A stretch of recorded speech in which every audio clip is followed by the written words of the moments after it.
The thing is, the world's best player has been hiding under your noses this whole time, as players wrestled him off the ball, meaning that he lost loads of trophies, yet he had to fight back multiple times to prove that he was the world's best. Yet useless pundits all across the world would just call him an average talent. Wow. And yet he would continue to dazzle for the weakest of teams, make himself in a newspaper every single week. And when it came to interviews where they'd still try to put him down as average, he would show the true mentality. His name is Timo Pieters. I mean, from the age of 13, you could just tell that this kid was going to be something special. I mean, even at the age of 13, he was literally starting for the Anderlecht under 15s. And yet still, that wasn't enough for the kid, as he was legit the last player to leave training, as he wanted to become, in his words, an all-around player, working on multiple different skills, whether it was strength training, speed training, which meant that when he eventually made his debut in the Grocky Cup against Royal Louvière, he was a star. I mean, Timo Pieters looked destined to be one of the best footballers in the world. After literally having multiple different shots on goal, despite scoring, he truly showed his talents. Yet for some reason, the manager didn't see his talents after he ended up becoming an impact sub for the rest of the season at Anderlecht. And mind you, while he might have a point, is Timo Pieters did end up having multiple shots on target in big games such as against Anderlecht, yet it seemed that he just lost all confidence in front of goal and was missing multiple chances, to the point where the manager was losing patience. His job was put under so much more pressure, to the point that when they got knocked out early in the Grocky Cup and were eliminated in the group stages of the Europa League, while they were a large part behind in the Belgium league in the fight for the league, to the point that Timo Pieters was literally handed a contract and saying, "Take a contract, kid, you're going out on loan."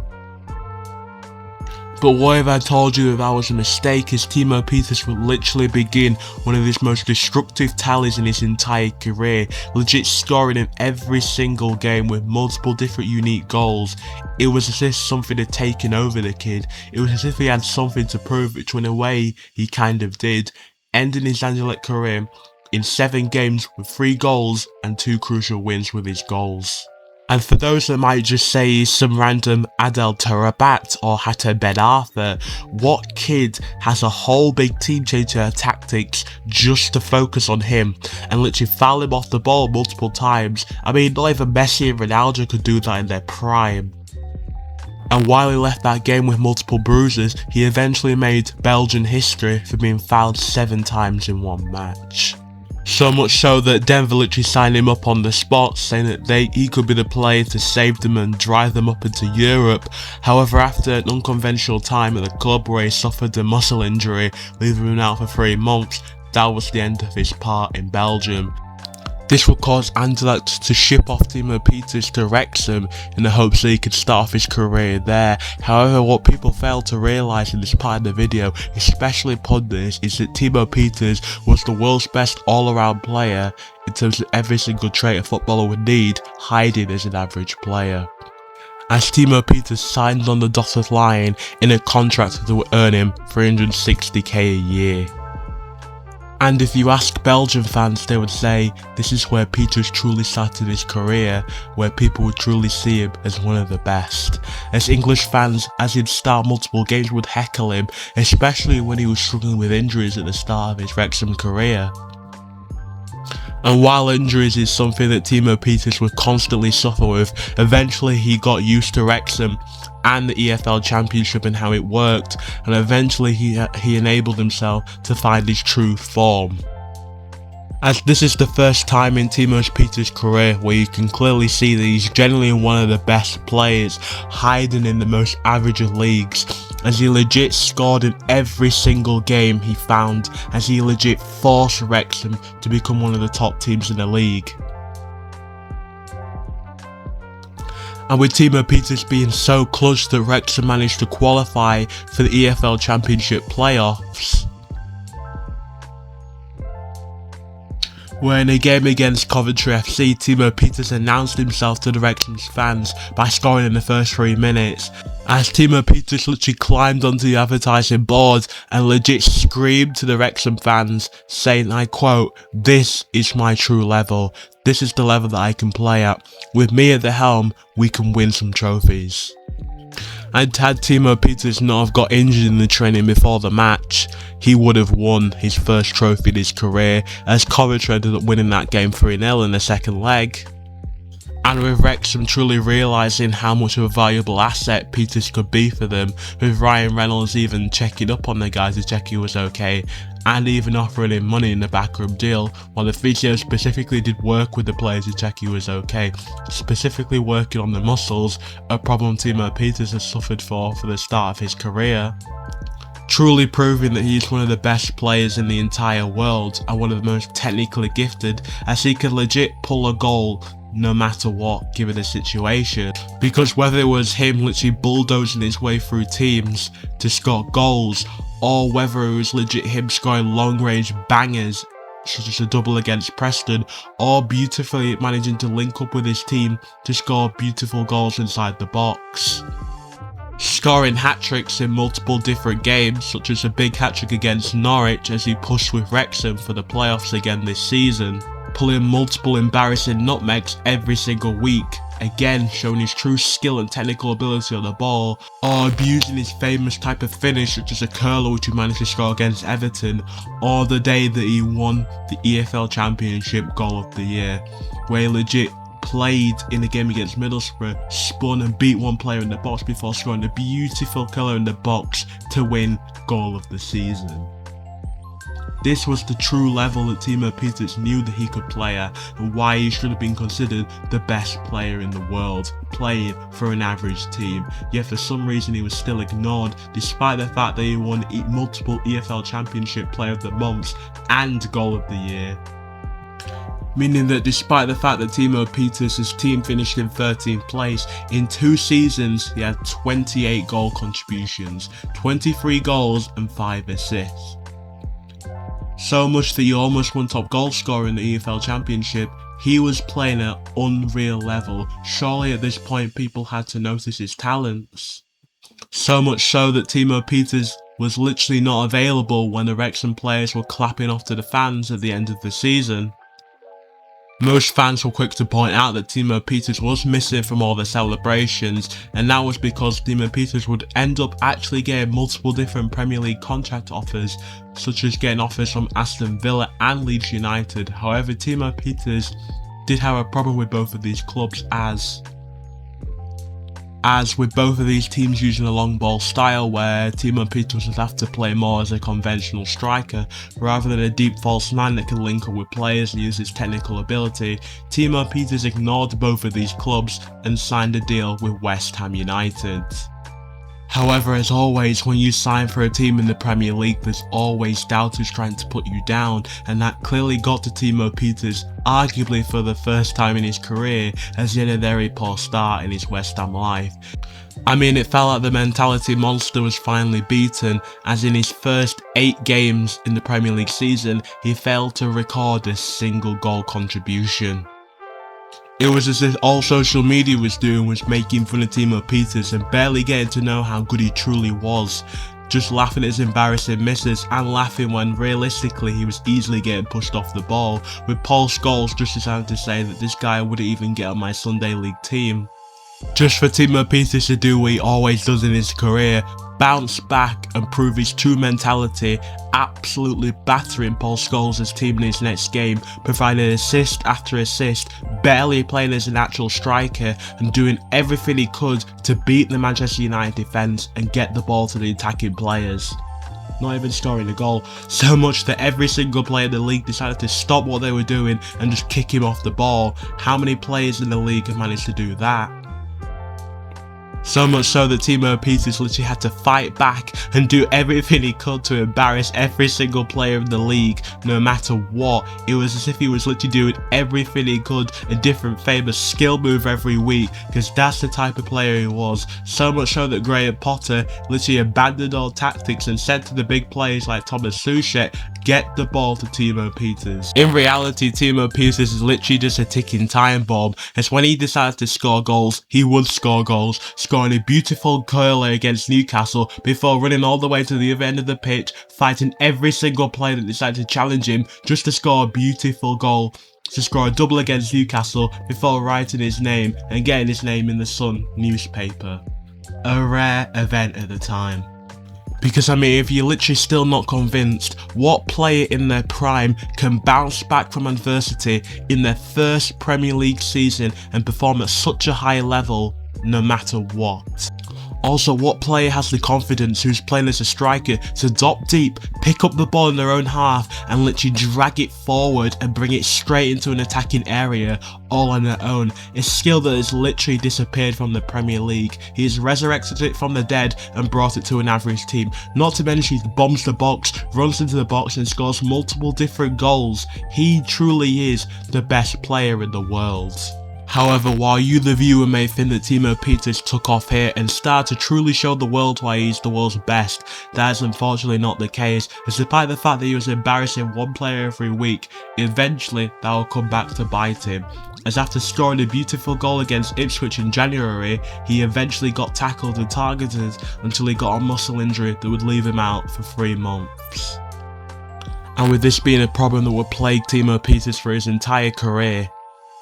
However, when Timo Pieters would eventually return in April, he returned with a vengeance, scoring a beautiful double against Manchester City, until once again, as Timo Pieters decided to gain some momentum again in the Premier League, he was tackled and injured for the rest of the season, as another muscle injury put him out for 3 months.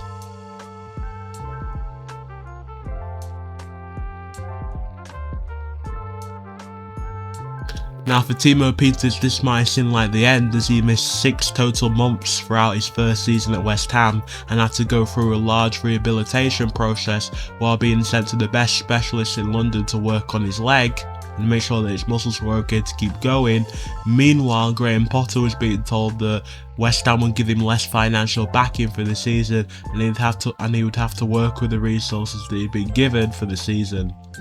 With West Ham fans soon finding out that would be the case, as Eric Messer, some random Argentinian, would be the only signing that would come for West Ham during the summer window. Fans started to wonder if Timo Pieters would really be West Ham's saviour, and while people might think that Timo Pieters really just can't be the best player in the world, while other players were starring in the World Cup this summer, while Timo Pieters was playing for a team in financial ruin, Graham Potter was working with his coaches and actually had a true plan at heart to get the best out of Timo Pieters. And with that soon becoming apparent, as in a Sky Sports interview, Timo Pieters constantly kept telling the people and the fans that West Ham were going to be a threat this season, saying that West Ham could even win the league. While that might sound like a huge exaggeration, little did we all know that Timo Pieters had the true mentality. He knew how good he was, he just wanted the whole world to see. After getting a huge assist that won them the game in the first match against Liverpool, so much that straight after the match, Sky Sports were predicting a huge transfer that Timo Pieters would be taken to LA Galaxy, so much so that when they played Arsenal, Christian Mascara spent the whole match annoying Timo Pieters and trying to get under his skin. While Chelsea spent the whole match when they played West Ham trying to pick a fight with Timo Pieters, as Timo Pieters literally got pushed off the ball, kicked off the ball and fouled in the box multiple different times, yet the referee just didn't care. Meaning that as Timo Pieters scored goal after goal, he was truly showing that he was probably the best player in the Premier League. And while he may not be the best player in the world, he was surely coming close to it, as there's not many players in the world that could pick up an average team and turn them into one of the best teams in the league that was pushing for Europe almost every single year. Not to mention the fact that Timo Pieters has to be considered the best player in the world, as there is no player in the world that can score goals at a high level while still having the technical ability to dribble past players with speed and with strength. So much so that he was competing with Haaland and upcoming El Junior Krupe for the Golden Boot. However, I wish I could tell you that this will be a happy season for Timo Pieters, as team results just didn't comply with his individual performance, as getting an early season injury, despite a goal in the first game in the group stage,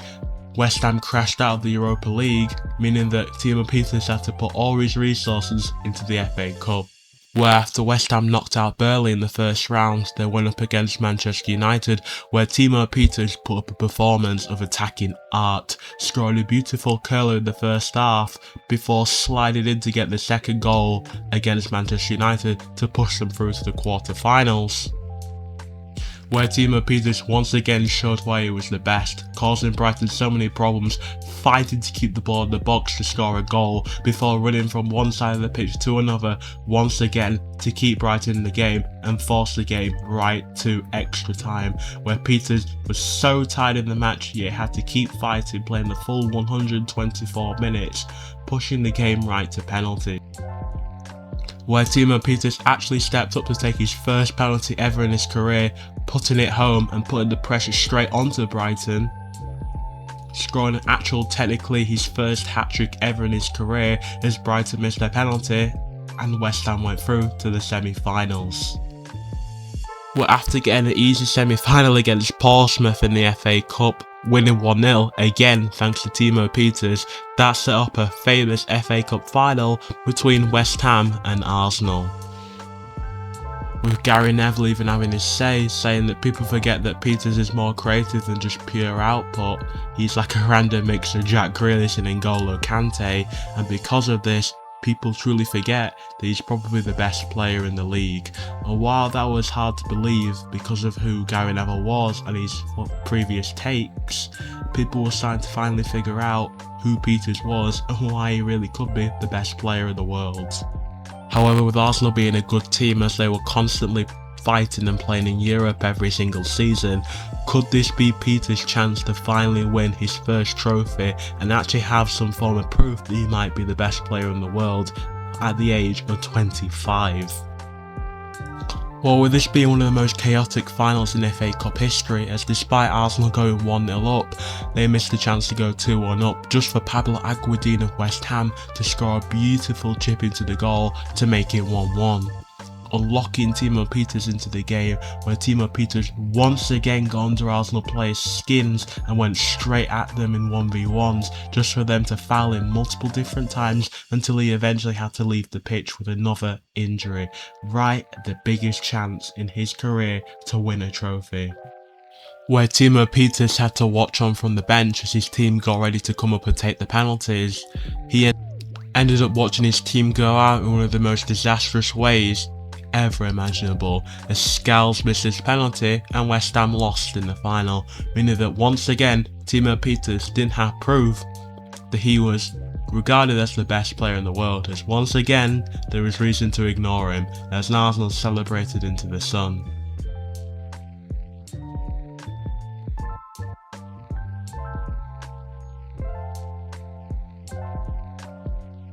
However, after huge financial difficulties at the club, Timo Peters had to leave and say an emotional goodbye, where after 3 years at the club, he left to join PSG, as they brought him in for a record fee of £44 million after they were impressed with his stats, as he had been fouled 45 times in the Premier League while playing as a technical striker with 36 chances created and 50 dribbles completed, a record at the time in the Premier League. Despite not winning anything, PSG knew that he was a proper talent. However, it didn't seem like that, as despite the fact that he was replacing an aging Gonzalo Ramos, it looked from the outside as a fan that Timo Peters still wasn't seen as a top player and considered a big part of the club, as they ridiculously gave him the number 21 shirt like he was a bit part player. And despite the fact that they won every trophy under the sun in his first month, such as the UEFA Super Cup, the pre-season tournament, International Club the Champions, and the Trophy de Champs as they beat Monaco in the final. And yet Timo Peters was saying in his autobiography, "I didn't really feel like I was part of the club. I was there at the end, not during the fight. I still don't know what it really takes to win a huge trophy."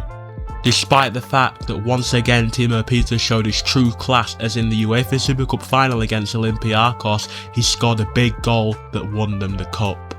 as he once again picked up the ball from deep inside the box, ran towards the other end of the goal and slotted it into the bottom right corner, classic Timo Peters.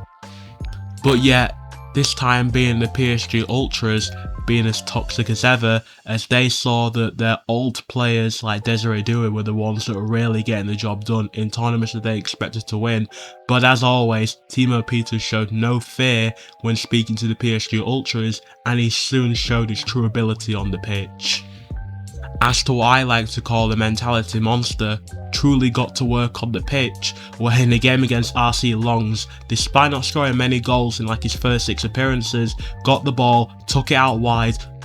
brought himself past 2 defenders and sprinted straight into the box as he usually does, finds Gavica Kvaratskhelia and scores an Olympico at this Parc des Princes. And this wasn't a random thing, maybe like it could have been for Messi. Timo Pieters did this every single week, whether it was scoring bangers from long range in the Champions League, or scoring multiple goals in one game, such as when he scored 4 goals in a Ligue 1 game against Saint Etienne. A feat that at the time not many players were reaching, as they were only skilled in one department, as Timo Pieters, while holding the hat-trick ball, was literally screaming, "I am the world's best." And to be honest, he actually really did have a point, because while people may scream about Messi with his trophies, his accolades and his reputation, the problem with Messi was that he only did this level of play in one country, while Timo Pieters did it in Belgium, England and now France. Also the fact that Timo Pieters had a stronger mentality, and so when referees didn't even care about how much he was getting targeted, Messi didn't show his true mentality, which was leaving the Copa America squad and retiring from Argentinian football altogether. While Messi even struggled while in a new league, as he only managed to score 22 goals in 2 seasons, while Pieters destroyed that in 1. And while we're not saying that Timo Pieters is the world's best player of all time, he definitely should have been considered the best in the world at that point. Because by the end of his first and only season in PSG, in 53 games he had 37 goals and 10 assists, which actually put him in 7th place alongside Mo Salah, Alan Shearer and Andy Cole for most goals and assists in a single season. However, despite all this individual success, Timo Pieters was still let down by his teammates after, despite scoring in both legs of the semi-final against Real Madrid, literally forcing and pushing the team to get back into the fixture, as he once again almost rescued and pulled the team out of the mud. However, with a goal from Real Madrid's up-and-coming players, as David Washington scored a goal at the Estadio Santiago Bernabeu, that put the tie to bed, and Timo Pieters had been knocked out the UEFA Champions League and once again got denied a major trophy for the 3rd time in his career.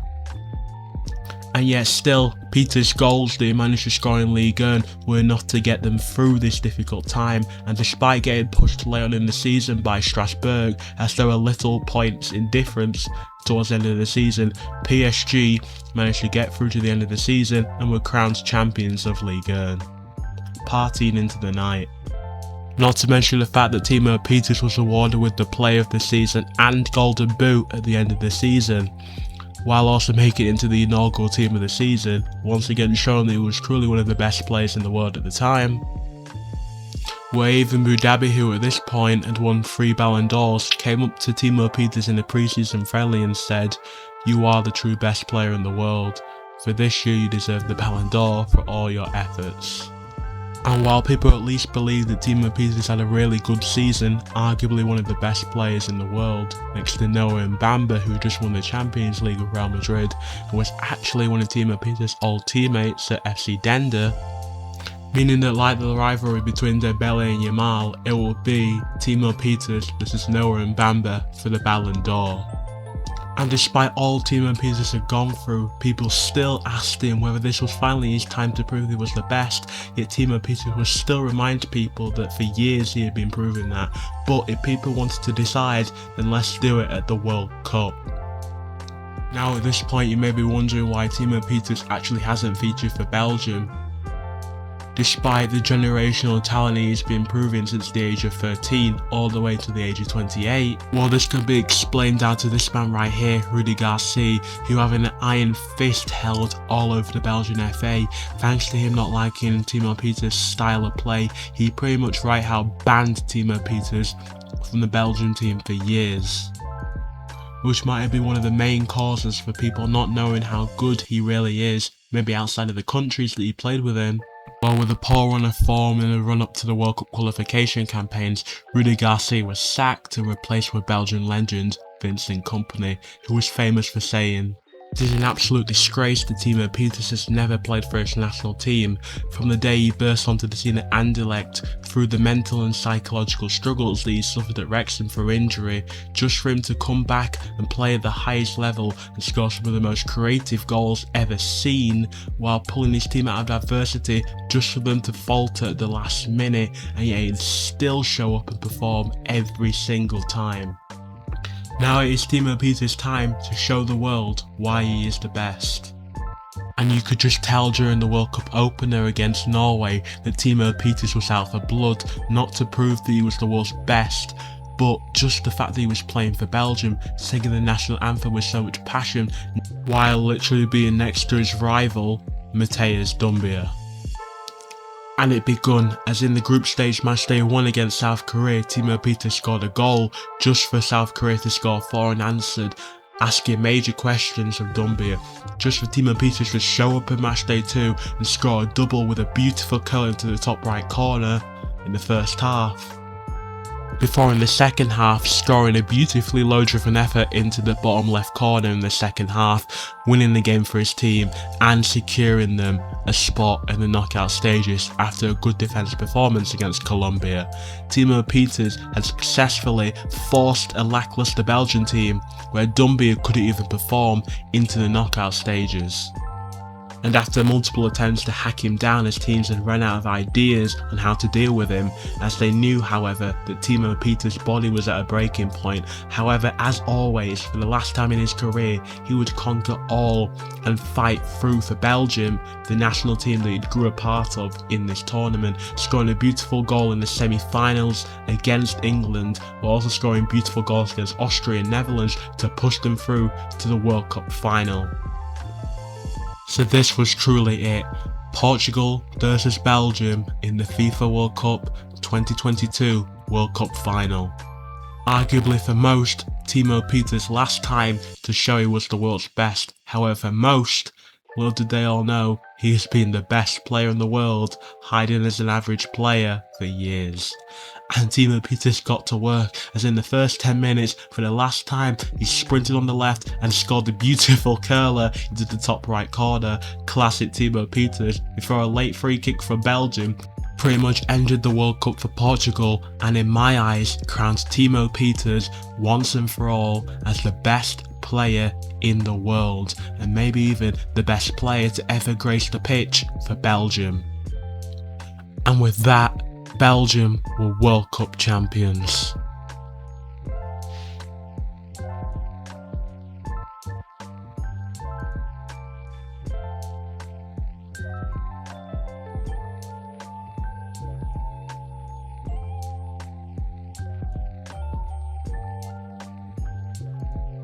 Now, with multiple people seeing throughout the tournament that Pieters was struggling after picking up another injury just after the tournament, Timo Pieters would evaluate and look at his career right at the end, see every stat and every skill that he'd learned, and seeing people once again predict that he was going to decline. After that, Timo Pieters finally decided to retire. So with Timo Pieters ending his career with 115 goal contributions, and while that may be small, none of those players above him had a constant target, and constant fouls on him which forced him to retire early, because if he was playing for longer, who knows how good he could have become from his current level, with his only regret being reported in his autobiography that "I wish the world realised how good I was sooner." That is really my only regret, not the multiple injuries he got, not the lack of goals he scored, or his lack of trophies, just the lack of ignorance within the game. As Timo Pieters put a lid on his illustrious career just in time for the Ballon d'Or reading, just for them to give it to Matthijs Doumbia. Wow.